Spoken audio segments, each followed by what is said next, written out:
Israel அமெரிக்காவுடைய வார் அப்படிங்கிறது extreme டென்ஷனுக்கு போயிருக்கு. ஏன் அப்படின்னா ட்ரம்ப் ஈரானை வார்ன் பண்ணியிருக்காரு. உனக்கு 48 மணி நேரம் தர்றேன், இந்த ஸ்ட்ரெயிட் ஆஃப் ஹார்மோஸை எந்த பிரச்சனையும் இல்லாம ஓபன் பண்ணிடு.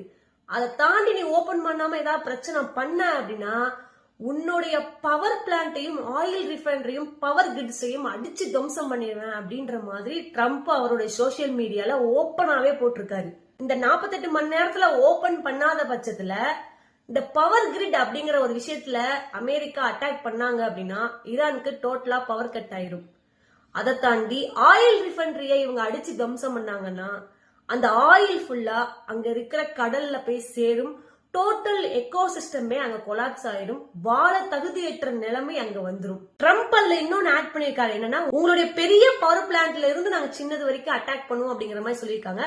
இவ்வளவு சொன்னதுக்கு அப்புறம் ஈரான் அமைதியா இருப்பாங்களா? ஈரான் என்ன சொல்லியிருக்காங்க, நீங்க ஏதாவது ஒரு கண்ட்ரியுடைய மிலிட்டரி பேஸ்ல இருந்து தான் அட்டாக் பண்ண போறீங்க, அது எங்க இருந்து நீங்க அட்டாக் பண்ணாலும் அந்த கண்ட்ரியவே நாங்க ஜோலியை முடிச்சிருவோம் அப்படின்ற மாதிரி ஈரான் சைடுல சொல்லியிருக்காங்க.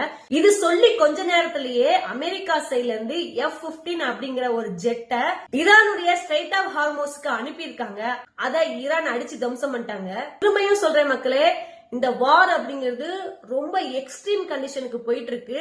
இது டோட்டலா ஒரு எக்கோசிஸ்டத்தையே கொலாப்ஸ் பண்ணக்கூடிய ஒரு நிலைமைக்கு தள்ளப்பட்டிருக்கு. இந்த வார் எப்படியும் எங்கேயாவது முடியும். அன்னைக்கு திரும்பி பார்த்தா அமெரிக்காக்காரனுடைய நாடு ரொம்ப நீட்டா கிளீனா அஸ் யூஷுவல் இருக்கும்.